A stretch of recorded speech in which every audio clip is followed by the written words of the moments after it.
Mateus, Evangelho segundo Mateus, capítulo 20, de 1 a 15. Vamos ler? Pois o reino de Deus é como um proprietário que saiu de manhã cedo para contratar trabalhadores para a sua vinha. Ele combinou pagar-lhes um denário pelo dia e mandou-os para a sua vinha. Por volta das 9 horas da manhã, ele saiu e viu outros que estavam desocupados na praça. E lhes disse: vão também trabalhar na vinha, e eu lhes pagarei o que for justo. E eles foram. Saindo outra vez por volta do meio-dia e das 3 horas da tarde, ele fez a mesma coisa. Saindo por volta das 5 horas da tarde, encontrou ainda outros que estavam desocupados e lhes perguntou: por que vocês estiveram aqui desocupados o dia todo? Porque ninguém nos contratou, responderam eles. Ele lhes disse: vão vocês também trabalhar na vinha. Ao cair da tarde, o dono da vinha disse a seu administrador: chame os trabalhadores e pague-lhes o salário, começando com os últimos contratados e terminando nos primeiros. Vieram os trabalhadores contratados por volta das 5 horas da tarde, e cada um recebeu um denário. Quando vieram os que tinham sido contratados primeiro, esperavam receber mais. Mas cada um deles também recebeu um denário. Quando receberam, começaram a se queixar do proprietário da vinha, dizendo-lhe: esses homens contratados por último trabalharam apenas 1 hora, e o Senhor os igualou a nós, que suportamos o peso do trabalho e o calor do dia. Mas ele respondeu a um deles: amigo, não estou sendo injusto com você. Você não concordou em trabalhar por 1 denário? Receba o que é seu e vá. Aproveita que eu estou calmo, não entrou aí no texto, mas... Recebe o que é seu e vá. Eu quero dar ao que foi contratado por último o mesmo que eu lhe dei. Não tenho direito de fazer o que eu quero com o meu dinheiro? Ou você está com inveja porque eu sou generoso? Assim, os últimos serão primeiros, e os primeiros serão últimos. Permita que eu os lidere em oração, meu irmão, minha irmã, amigo, visitante, senhoras e senhores aqui que nos honram com a sua presença. Senhor, que texto, que palavra, que história linda que o teu Filho Jesus nos contou. Revela-nos quem tu és, Senhor, quem tu és. Que caia por terra, no chão da nossa religiosidade, as imagens, os ídolos, os conceitos, as ideias erradas que temos a teu respeito. Porque foi isso que Jesus quis fazer com essa história.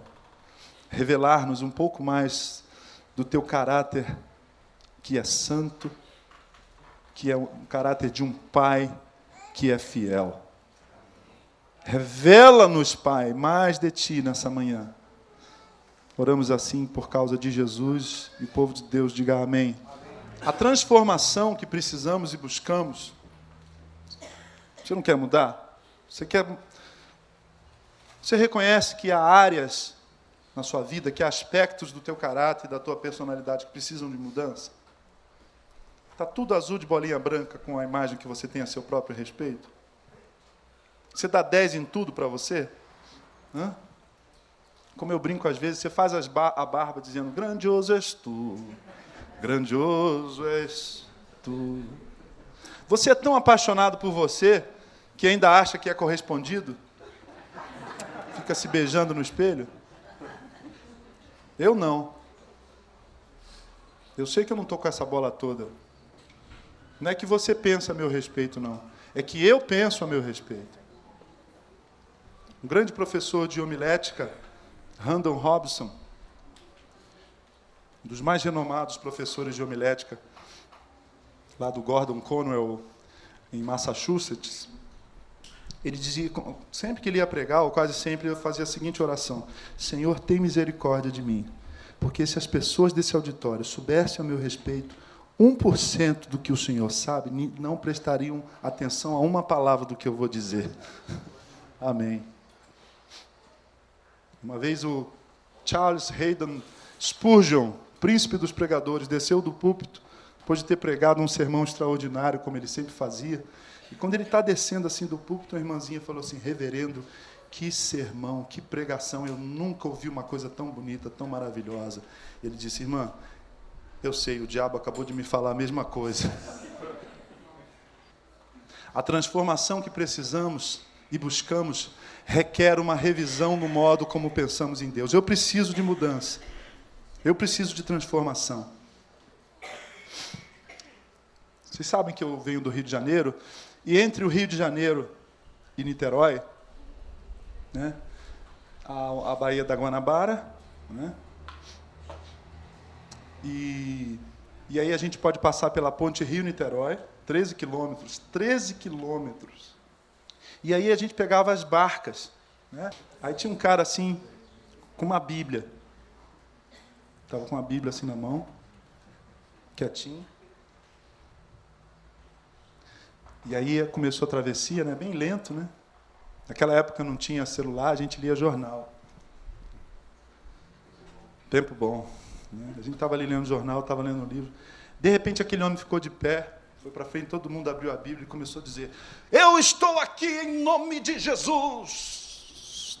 40 S. Para lhes dizer que o salário do pecado é a morte. Ai, irmão, fala baixo, irmão. Mas eu concordando com ele. Porque se você vive no pecado, o lago de fogo e enxofre preparado para o diabo e os seus anjos tem um lugar para você. E foi pregando.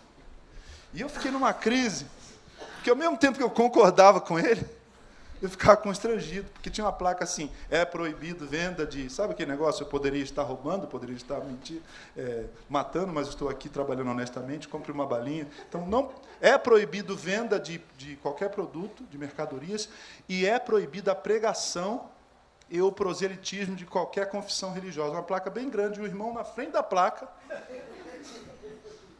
Porque se você não se arrepender, você vai para o inferno. O que te motiva a servir a Deus? O que te motiva a servir a Deus? Será que é medo do lago de fogo e enxofre? Eu queria explorar um pouco essa história aí do pregador do fogo e do enxofre, lá das barcas do Rio Niterói. E queria fazer isso a partir de uma frase de um homem que eu admiro muito, Dietrich Bonhoeffer, que foi morto pelo nazismo. Ele ousou discordar dos cristãos que estavam fechando com o nazismo. Tem um filme vocês sabem que eu gosto muito de filme, Ricardo muito mais, né? Um filme chamado Operação Valquíria, eu acho que é. Né? Isso. Não é? Então, o Bonhoeffer fez parte daquele grupo. Ele foi um dos poucos pastores que disse o seguinte: se a gente tiver que morrer para tentar matar esse homem, para enfrentar esse homem, que esse homem é o Satanás encarnado, nós não vamos fechar com isso. Muitas igrejas se tornaram agências do Terceiro Reich, do Führer, do Hitler. Mas gente como Bonhoeffer foi preso. E ele disse o seguinte: somente o que crê, obedece. E somente obedece aquele que realmente crê. Em outras palavras, você pode ser crente sem ser um verdadeiro discípulo de Jesus. Você pode. Mas você jamais será um verdadeiro discípulo de Jesus Cristo sem crer.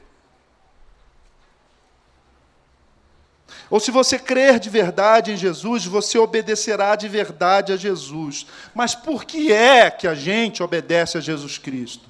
Por que é que a cada domingo a gente se reúne aqui para ler a Bíblia, para estudar os ensinos de Jesus, para meditar na sua proposta de vida?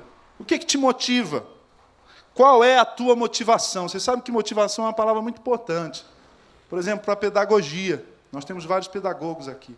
A gente diz, na linguagem pedagógica, que sem motivação não há aprendizagem. E só há aprendizagem quando há mudança de comportamento. Tudo começa com a motivação. Certo, pedagogos aqui presentes? Não tem que ter motivação para isso, não é? Então, para a pedagogia, essa é uma palavra crucial. Tem que ter motivação. Ficar lá só com... A gente falava quando era professor, nos anos 90, aula só cuspe e giz, não rola, não motiva as crianças. Né? Porque aí as crianças fingem... Lembra dessa máxima? Fingem que estão aprendendo e os professores fingem que estão ensinando. Né? Então tem que ter motivação na pedagogia. Para a psicologia, mais ainda. Há uma área da psicologia que se concentra no estudo da motivação. É ou não é verdade, Raika? O que motiva as pessoas? Para o marketing, então, o Vini fez marketing, né, Vini? Você não tem que saber o que motiva o cara a comprar o que ele compra. Né? Quando o Steve Jobs lançou o iPad, o pessoal zombou, falou, isso é um iPhone de Itu? As pessoas não têm nenhuma motivação para comprar isso. E ele, sarcasticamente, como um gênio do marketing, né, ele disse o seguinte, eu não posso deixar que o público decida o que eles vão comprar. Eu tenho que decidir o que eles vão comprar. Eu tenho que motivá-los a comprar. Então, quando você compra um iPhone, um iPad... Toda a caixa, a abertura, a loja da Apple, os comerciais, é tudo uma experiência. As pessoas são motivadas a passar noites esperando chegar o iPhone 6, né, o novo lançamento. Né? Motivação, o marketing sabe disso. Mas, sobretudo, irmãos e irmãs, no discipulado cristão, no discipulado cristão, a motivação é um fator muito importante. Eu quero meditar sobre isso. O que te motiva a ser cristão? E aí a gente tem uma constatação importantíssima. Se a imagem, aqui imagem não é uma pintura, sabe? É uma imagem mental, não é uma imagem mesmo no sentido católico, né? Se a imagem que você faz de Deus estiver errada, então, muito provavelmente, a sua motivação ao servi-lo também estará errada. Vocês entenderam isso? Se a imagem que eu tenho de Deus estiver equivocada, tiver ruído, estiver torta, estiver embaçada, teologicamente, a minha motivação para servi-lo também estará. Então, eu quero começar por aí essa conversa nessa manhã. Se, diferentemente do Deus e Pai de nosso Senhor Jesus Cristo, para usar as palavras de Paulo, o Deus que você adora for o Deus castigador de todo pecador miserável, que imagem você tem de Deus? Se o Deus que você adora for o Deus e Pai de nosso Senhor Jesus Cristo, a tua motivação vai ser gratidão e amor. Mas se o Deus que você adora é o Deus castigador da religiosidade humana, sabe qual é a tua motivação? Culpa e medo. Decida, pois, a quem sirvais. Disse Elias, se Baal é Deus, adorem a Baal. Mas se Jeová é Deus, adorem a Jeová. Que Deus que você adora? É o Deus e Pai de nosso Senhor Jesus Cristo? É uma pergunta importante, irmãos. Isso aí vai te economizar R$3.000 de terapia. É sério, estou falando sério. Que Deus que você adora? Você adora o Deus e Pai de nosso Senhor Jesus Cristo? Ou seja, você adora o Deus que Jesus... mais do que falou a respeito, o Deus que Jesus encarnou e revelou com a sua própria vida.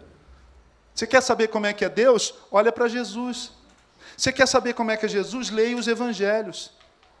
Não uma ou duas ou três vezes, mas como disse um professor meu, uma pós-graduação de teologia que eu fiz, que me marcou muito, ele falou, você precisa ler milhares de vezes os evangelhos para você começar a entender quem é Jesus e quem é Deus. Deus tem a cara de Jesus.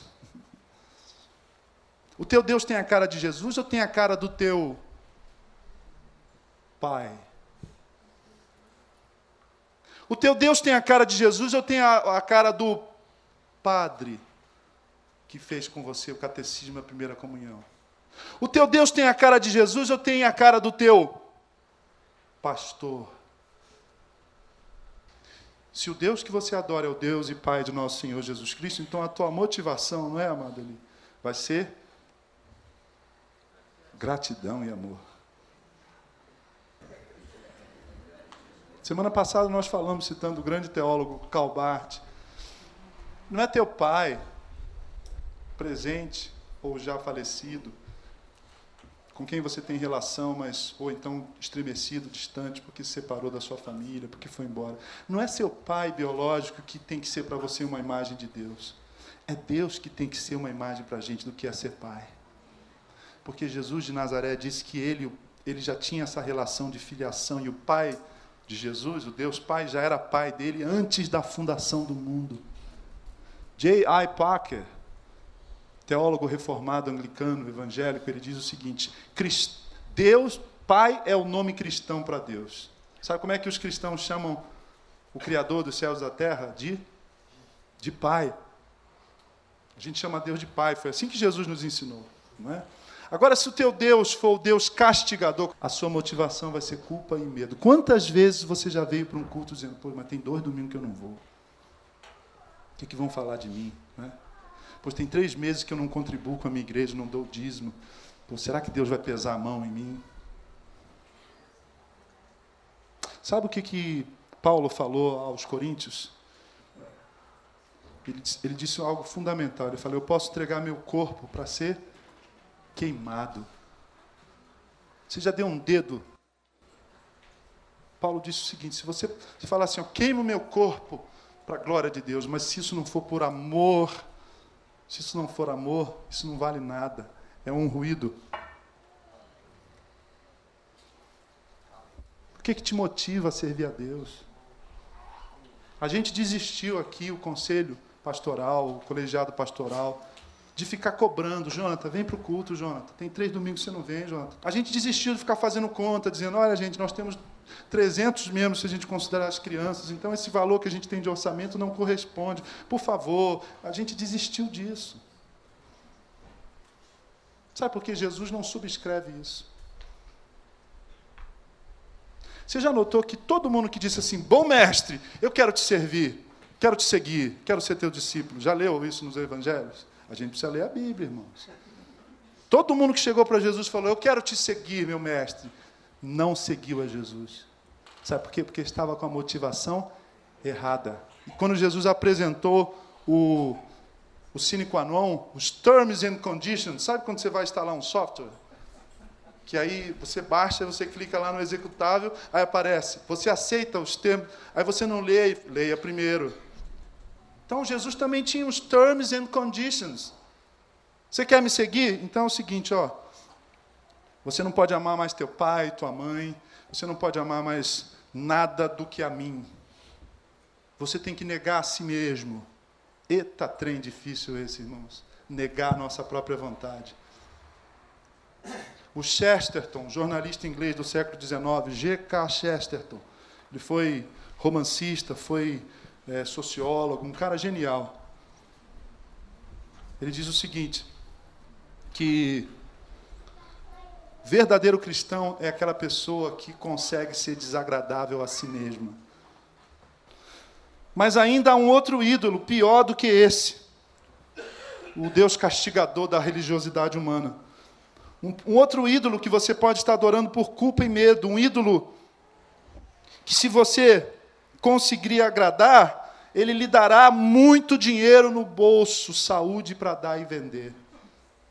Lembra desse louvor que a gente canta no culto de Ano Novo? Talvez o teu Deus não seja um Deus castigador, mas seja aquele Deus que, se você o manipula direitinho, ritualisticamente, ele se dá a toda a igreja muito dinheiro no bolso. Se for sertaneja, no bolso, não é? Saúde para dar e vender. Gente, olha, o seu dízimo, a sua oferta é muito bem-vindo. Nós precisamos, vocês viram aqui na Assembleia. Nós precisamos avançar, cuidar das pessoas. Mas abra comigo a sua Bíblia, por favor. Ontem eu estava lendo esse texto. Ele me causa espécie. Salmo 50, verso 7. Ouça, meu povo, pois eu falarei, eu vou testemunhar contra você, Israel. Eu que sou Deus e o seu Deus. Olha ele aí, olha ele se revelando. Eu não acuso por seus sacrifícios, nem pelos seus holocaustos, que você sempre me oferece. Eu não tenho necessidade de nenhum novilho dos teus estábulos, nem dos bodes dos teus currais, pois todos os animais da floresta são meus. Como são as cabeças de gado aos milhares nas colinas. Eu conheço todas as aves nos montes e cuido das criaturas do campo. Se eu tivesse fome, eu precisaria dizer isso para você? Pois o mundo é meu e tudo que nele existe. Acaso eu como carne de touros e bebo sangue de bodes? Ofereça a Deus em sacrifício a sua, olha lá, a sua gratidão. Ofereça a Deus em sacrifício a tua gratidão. Quando você ofertar ali no gasofilácio, quando você abençoar um dos nossos ministérios, missionários, quando você falar, pastor, tem essa doação aqui, tesoureiro, para a gente fazer isso, para a gente fazer aquilo, faça com essa convicção, Senhor, o Senhor não precisa de nada, mas eu sou grato por tudo o que tenho, como diz o Ademar. Amém? Amém. E mais, será que esse Deus que você adora, então é o Deus verdadeiro ou é um ídolo? Estava meditando ontem, irmãos, e acrescentei algo aqui nas minhas anotações para essa mensagem. Se eu for uma pessoa misericordiosa e graciosa e generosa, é porque eu estou adorando o Deus generoso, gracioso e misericordioso. Porque o salmista diz isso. Os povos, os homens se transformam naquilo que eles adoram. Se você é uma pessoa generosa, graciosa, misericordiosa, você está adorando Deus gracioso, misericordioso e generoso, e Ele está te transformando a sua imagem e semelhança, entendem? Você está se tornando parecido com Ele, porque a gente se torna parecido com o objeto da nossa devoção. A gente se torna parecido com aquilo, com o objeto a quem a gente devota os nossos afetos. Isso é uma coisa muito poderosa na religião. Você se torna parecido com aquilo que você adora. Nas religiões afro-brasileiras tem entidades, ouça isso, tem entidades ligadas à imoralidade sexual. Se você adora aquela entidade, você é possuído por aquela identidade, por aquela pombagira, por aquele não sei o que lá, você se transforma em uma pessoa devassa e ainda justifica os seus atos, porque diz assim, não, eu sou filho de não sei o quê. Você se torna parecido com Deus que você adora. Olha isso, a Bíblia diz que a avareza é uma... Ih, caramba, agora complicou, hein? Olha o que Paulo diz. Assim façam morrer tudo que pertence à natureza terrena de vocês. Imoralidade sexual, impureza, paixão, desejos maus e a ganância, que é a idolatria. Tem amados nossos lutando com esses pecados que me procuram e a gente chora junto, a gente ora. Mas nunca vi um crente chegar para mim e falar, pastor, eu preciso da tua ajuda, porque eu sou muito avarento, pastor. Não, a gente louva isso, a gente fala assim, eu sou controlado. Certo? Sabe o altar onde o avarento adora? Diante do Excel da planilha, assim. Sabe onde ele acende incenso? No caixa automático, quando ele pega o extrato e fala, oh, glória. Avareza é idolatria. Se você acha que Deus é assim, você está adorando um ídolo. O que é um ídolo? Eu estou lendo Tim Keller, cara, Deuses Falsos. Que livraço. Ele diz o seguinte, tudo pode ser um ídolo. Tudo pode ser um ídolo, sabia? Tudo. Tudo. Porque o ser humano é uma fábrica de ídolos. Qualquer coisa dessa vida pode se tornar um ídolo. A gente adora rato. Na Índia eles adoram rato. Mickey Mouse lá reina. Soberano. A gente adora vaca.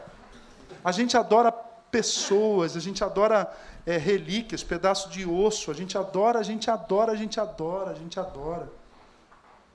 O dinheiro pode assumir, diz o Tim Keller, atributos de divindade, irmãos.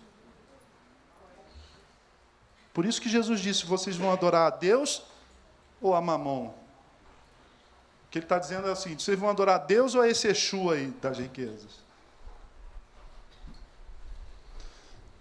Tudo isso vem à minha mente quando eu medito nisso. O que é um ídolo? Qualquer coisa que se torna mais importante do que Deus para você.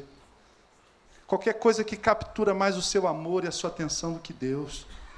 E que você acha capaz de lhe dar algo que só Deus pode lhe dar.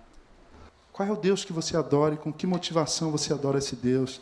É chocante a imagem de Deus que emerge dessa parábola, irmãos. Volte aí para Mateus 10. É chocante.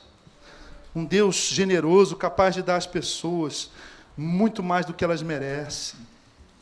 Capaz de nos dar muito mais do que merecemos. Coloca para mim aí, querido, primeiro cartaz daquele filme lá, se você achar aí. Eu tenho esse filme, eu vi no cinema, depois assisti em DVD. Sabe o que é mais interessante nesse filme? Não é a revelação da genialidade do Mozart. Porque isso a gente já sabia. Aos 5 anos ele já fazia concertos. Wolfgang Amadeus Mozart. O que mais me chocou nesse filme, eu revi outro dia, tenho lá em casa, comprei, é a frustração de um cara chamado Antonio Salieri, que era um compositor católico, devoto, não perdia uma missa. Lembra do filme? Cara, a gente diria, cara de Deus, né? Mas musicalmente medíocre. Medíocre. Vocês já viram esse filme? Medíocre. E aí ele viu Mozart. Primeira reação do coração dele quando ele viu Mozart tocando, e o Mozart era da pá virada. Imoral, né? Irresponsável, perdulário, gastador. Depois se tornou até maçom no final da história dele. Ele só trabalhava por dinheiro, bebia todas, tomava todas, não cheirava todas porque não tinha para cheirar ainda, né? Mas aí, a primeira vez que o Salieri, isso é emblemático no filme, que o Salieri vê o Mozart se apresentando, a alma dele se enche de uma inveja extraordinária. E ele vai para a capela, ele vai e ele ora, ele diz assim, Deus, por que, Senhor? Eu sou teu servo. Por que o Senhor não deu para mim, o teu servo, o talento que o Senhor deu para esse animal? Aí ele fica muito mal, ele vai, escreve uma obra nova e chama o Mozart e fala assim, Mozart, eu queria te mostrar uma coisa nova que eu fiz que eu acho que você vai gostar. E o Salieri era muito respeitado, né? Era um medíocre respeitado. E aí o Mozart fala assim, quase irônico, coisa nova, sua? Bota aí. Aí ele vai, barroco, né?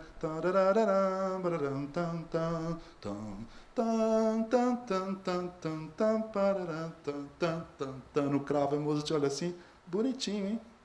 Deixa eu ver, de ouvido. Pega o tema do cara e multiplica por 10, o Salieri levou semanas para compor, o Mozart ouviu uma vez, gravou e saiu. Falou assim, eu sugiro que você acrescente isso daí na sua partitura.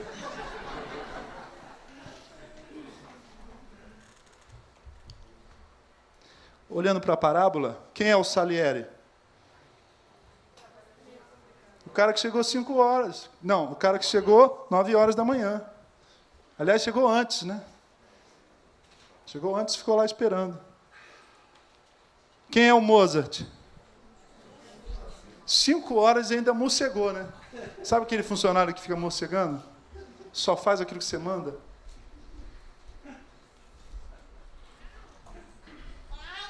Outro filme que eu sugiro para você assistir, A Festa de Babette. Vocês já assistiram esse filme? Isso é uma bela parábola sobre a graça. Uma estupenda parábola sobre a graça. Essa mulher, ela tem uma perda muito grande, era uma cozinheira, uma pessoa famosa, e ela se exila numa pequena comunidade luterana, conservadora, mas ela se exila lá e ela fica naquela comunidade, literalmente sem graça, ortodoxa, reformada, não é? Mas sem graça e sem vida. Ninguém ria, usava aquelas roupas assim, compridonas. E aí ela soube que ela ganhara um bilhete da loteria. Só a sinopse, tá bom? Do filme, para você assistir o filme. E ela pega esse dinheiro, ao invés de pegar o dinheiro, ela manda uma carta e encomenda o dinheiro inteiro, todo o prêmio, ela encomenda todos os ingredientes dos jantares de luxo que ela fazia lá em Paris. E aí começa a chegar, e o pessoal começa a ouvir aquilo, tartaruga, vinhos caríssimos, aquela coisa da Floresta Negra lá, trufa. Acho que devia ter até caviar, cordonizes. Outra coisa, ela não só comprou os elementos, você que gosta de gastronomia, né, Neide? Ela comprou talheres e prataria e tudo, porque não é só comer legal, você tem que comer com a coisa certa, né? Tá? De entrada e tal. E ela prepara um jantar de luxo para aquela comunidade. E aí o pessoal chega assim, escandalizado, olhando aquilo, não sabendo nem por onde pegar. Primeiro com uma cara comprida, com nojo, tomar sopa de tartaruga, com nojo. Assim, porque lá no Antigo Testamento diz sobre não comer não sei o quê. Deus não gostava de lagosta, gente. Acho que ele mudou de ideia. Foi específico. Então, eles começam a comer. E vão comendo. E a transformação da personalidade deles, como uma parábola da graça. Quem escreveu o livro que virou esse filme foi o Denison, que escreveu Entre Dois Caminhos, a história lá na África. Né? Uma escritora cristã. E aí, à medida que eles vão tomando aqueles vinhos maravilhosos, imagina você tomar um vinho de 500 euros. Qualquer um fica feliz na hora, né?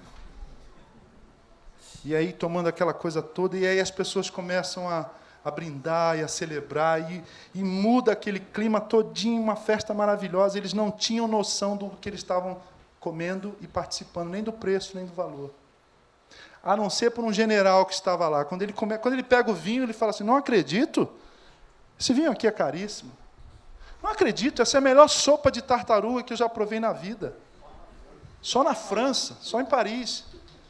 Aí o pessoal vai olhando assim, e ela termina aquilo tudo, guarda aquilo tudo, e não pede nada para ninguém, nem gratidão. Ela deu um presente generoso para aquelas pessoas, para elas experimentarem uma vida que ela já estava acostumada a viver. Eu acho lindo esse filme. Vejam, assistam os dois filmes. Eu termino dizendo que um homem chamado Joaquim Jeremias, estudioso do Novo Testamento, da Bíblia, especialmente do Novo Testamento, ele faz uma comparação muito interessante. Ele estudou e descobriu que essa história de um cara que convida os trabalhadores, e aí ele vai pagando a cada um, né? Um começa de manhã, o outro meio-dia e depois à tarde, já existia na cultura rabínica. E era uma história dessas que a gente conta para as crianças para dizer assim, moral da história. Quem trabalha mais, recebe mais. Não é? Era uma história moralizante. Jesus pega essa história, subverte essa história e diz que, no entanto, Deus não nos trata como nós tratamos as pessoas. Gente, isso é chocante demais para mim. E mais, quando eu li isso, eu lembrei da parábola do filho pródigo. Último item aqui da minha reflexão, Lucas 15. Se você prestou atenção na narrativa de Mateus 20, especialmente no verso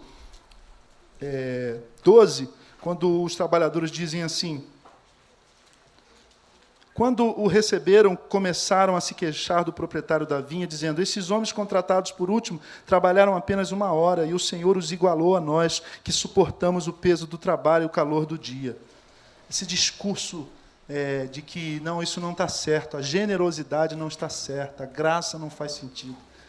Quando eu estava lendo isso aqui ontem, relendo tudo, eu lembrei de Lucas 15, a fala do filho mais velho, verso 28. O filho mais velho encheu-se de ira e não quis entrar na festa.